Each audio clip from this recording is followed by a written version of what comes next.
नमस्कार बच्चों। आज हम कक्षा 10वीं के सामाजिक विज्ञान के सैद्धांतिक एवं प्रायोगिक पर चर्चा करेंगे।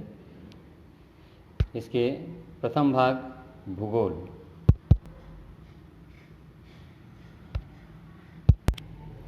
अध्याय 2 भूमि संसाधन। पिछले अध्याय में हमने संसाधन के बारे में जाना। तो संसाधन क्या है? संसाधन वे हैं जिसका हम उपयोग कर पाते हैं। अब यहाँ हम भूमि संसाधन के बारे में पढ़ने जा रहे हैं। तो भूमि हमारे प्राकृतिक संसाधनों में भूमि संसाधन सबसे महत्वपूर्ण है। इसका हम कृषि, पशुपालन, उत्खनन, उद्योग, यातायात, बसाहट आदि के लिए उपयोग कर पाते हैं। भूमि किसकी है, इसका उपयोग उचित न्याय और टिकाऊ कैसे हो, उसको हम हानि और हाथ से कैसे बताएं, इस पर गहरे चिंतन और समझ बनाने की ज़रूरत है। भूमि का उपयोग। किसी भी देश या प्रदेश में मौजूद भूमि का विभिन्न तरीकों से उपयोग किया जाता है।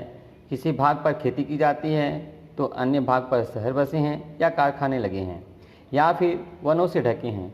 किसी देश या प्रदेश के लोग अपनी भूमि का जो उपयोग करते हैं उसे भूमि उपयोग कहा जाता है। यह उपयोग हमेशा एक जैसा नहीं होता है और समय के साथ बदलता रहता है। भारत का कुल भौगोलिक क्षेत्रफल 32.8 लाख वर्ग किलोमीटर है, परंतु इसके 93% भाग पर ही भू उपयोग का सर्वेक्षण किया गया है। यहाँ एक तालिका दी गई है जिसमें हम भारत की कुल भूमि का उपयोग किस तरह किया जाता है और यह देश की स्वतंत्रता के बाद किस तरह बदला, यह देख सकते हैं। अभी आपके सामने में एक डायग्राम है। इसमें एक ग्राफ के माध्यम से बताया गया है। यह 1950-51 की जनगणना के आधार पर इसको तैयार किया गया है। भूमि उपयोग इसको हम देखें तो सबसे अधिक मात्रा में 42% कृषि भूमि 1950 में होती थी। अकृषि भूमि 4%, प्रति भूमि 10%, बंजर भूमि 21%, चराई भूमि 2%, वन भूमि 14%, उपवन भूमि 7%। इस तरह से यह 1950। अब ये 1950 की भू उपयोगिता थी। इसके बाद 2010 में जनगणना हुई और इस समय स्थिति क्या है, हम भूमि का उपयोग किस प्रकार से कर पाते हैं। तो यहाँ पर आप देखेंगे तो इसमें काफ़ी परिवर्तन हुआ है। 46% पर कृषि भूमि, 9% अकृषि भूमि, 8% पर प्रति भूमि, 10% बंजर भूमि, 3% चराई भूमि, 23% वन भूमि और 1% उपवन भूमि। दोनों में काफ़ी अंतर है। आइए पहले जानते हैं कि ये सब भूमि क्या होती हैं। अकृषि, प्रति, बंजर, चराई भूमि। वन भूमि। वन भूमि, इस भूमि में वनस्पतियों की प्रचुरता वाले क्षेत्र सम्मिलित हैं जिसे हम वन कहते हैं। इस वन का उपयोग लकड़ी, कंदमूल, जंगली फल, औषधियाँ, पशुचारण इत्यादि में किया जाता है। भारत में विगत 60 वर्षों में वन भूमि 14% से बढ़कर 23% हो गया। वन भूमि में यह वृद्धि 1970-71 तक हुई। इसके बाद से वन भूमि लगभग स्थिर हो गई है। उपवन भूमि, इस वर्ग में ऐसी भूमि सम्मिलित की जाती है जिस पर बाग बगीचे लगे होते हैं अथवा यह अनेक प्रकार के ऐसे पेड़ों वाली भूमि है जिनसे फल आदि प्राप्त होते हैं।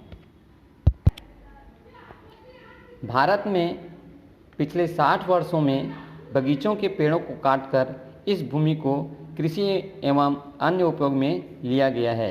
इस कारण विगत 60 वर्षों में यह 7% से कम होकर मात्र 1% रह गई है। कृषि भूमि, हमारे देश के विशाल भाग पर खेती होती है और यह हमारे अधिकांश लोगों को रोजगार उपलब्ध कराता है। कृषि भूमि से ही हमें अनाज प्राप्त होता है और कुछ उद्योगों को कच्चा माल भी प्राप्त होता है। भारत में 1950-51 में 42% भाग पर कृषि भूमि थी, जो आज के समय में 46% है। कृषि भूमि का विस्तार 1970 से लगभग स्थिर है। सिंचाई के विस्तार के कारण उसी जमीन पर 2 या 3 फसलें ली जा रही हैं, लेकिन भारत के केवल 38.75% कृषि भूमि सिंचित है और उसी पर एक से अधिक फसल ली जा सकती है। अकृषि भूमि, इसके अंतर्गत वो सारी ज़मीन गिनी जाती है जिस पर खेती नहीं की जा सकती है तथा जिसे गैर कृषि उपयोग में लिया जाता है, जैसे हिम आच्छादित पर्वत, रेत के टीले, मकान, दुकान, उद्योग, सड़क, रेल मार्ग, बाजार, खेल का मैदान, तालाब, नदियाँ, बांध इत्यादि की भूमि अकृषि भूमि के अंतर्गत आता है। विगत वर्षों में औद्योगिकरण, नगरीकरण एवं यातायात में वृद्धि के कारण अकृषि भूमि का तेजी से विस्तार हुआ है और राष्ट्रीय भूमि उपयोग में 1950 और 2010 के बीच इसका अनुपात 4% से 9% हो गया है। परती भूमि, जिसे हम छत्तीसगढ़ में परिया भूमि के नाम से जानते हैं। अक्सर किसान कमज़ोर ज़मीन को परती छोड़ देते हैं ताकि ज़मीन की उर्वरता पुनः स्थापित हो। परती भूमि के 2 भाग हो सकते हैं, पहला है वर्तमान परती भूमि और दूसरा है पुरानी परती भूमि। वर्तमान परती भूमि जो केवल 1 वर्ष के लिए परती है। भूमि को 1 वर्ष के लिए परती छोड़ने पर उसके ह्यूमस की मात्रा में वृद्धि होती है, जिससे उसकी उर्वरता बढ़ जाती है। दूसरा है पुरानी परती भूमि, जो 1 से अधिक वर्षों से परती है या परिया है। पुरानी परती पर कृषि का विस्तार नहीं होने पर यह बंजर भूमि में परिवर्तित हो जाती है। बंजर भूमि, बंजर भूमि, इसमें 2 प्रकार की भूमि सम्मिलित है। एक जिसमें कृषि की संभावना अत्यंत कम है, जैसे बंजर, पहाड़ी भूभाग, खंडहर इत्यादि। दूसरी जिसमें भू संरक्षण की विधियों से उसे वानिकी एवं कृषि योग्य बनाया जा सकता है, ये बंजर भूमि कहलाते हैं। देखिए, इसमें कुछ ऐसी भूमि भी है जिसमें पहले कृषि की जाती थी किंतु अब बंजर हो गई है। बढ़ती जनसंख्या के भरण पोषण के लिए इसका विकास किया जा सकता है। बंजर भूमि का गैर कृषि कार्यों में उपयोग वन विभाग द्वारा अधिग्रहित किए जाने एवं उन्नत तकनीक से कृषि भूमि के रूप में परिवर्तित किए जाने के कारण विगत 60 वर्षों में यह भूमि 21% से कम होकर 10% रह गई है। चराई भूमि, इसके अंतर्गत वह भूमि सम्मिलित की जाती है जो स्थायी चारागाह क्षेत्र तथा किसी भी प्रकार की चराई भूमि होती है। यह भूमि सार्वजनिक उपयोग के लिए है। यहाँ पशुओं को चराया जाता है एवं जलावन के लिए लकड़ी भी प्राप्त होती है। भारत में 1950-51 से 1970-71 में इनमें वृद्धि हुई, किंतु विगत 40 वर्षों में इसमें कमी आ रही है। इस भूमि के कम होने का प्रतिकूल असर सबसे गरीब परिस्थितियों में रहने वाले परिवारों पर पड़ता है, जिनके लिए पशुपालन एवं कृषि जीविकोपार्जन का एकमात्र साधन है। चराई भूमि के कम होने का एक प्रमुख कारण अतिक्रमण कर दूसरे कार्यों में उपयोग करना है।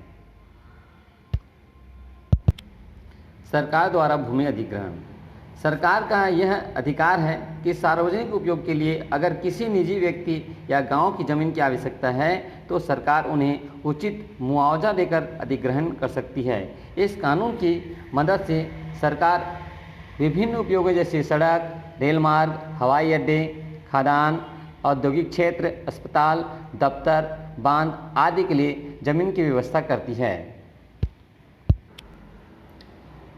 2013 में इस संबंध में एक महत्वपूर्ण कानून बना जिसका नाम है भूमि अधिग्रहण अधिनियम 2013।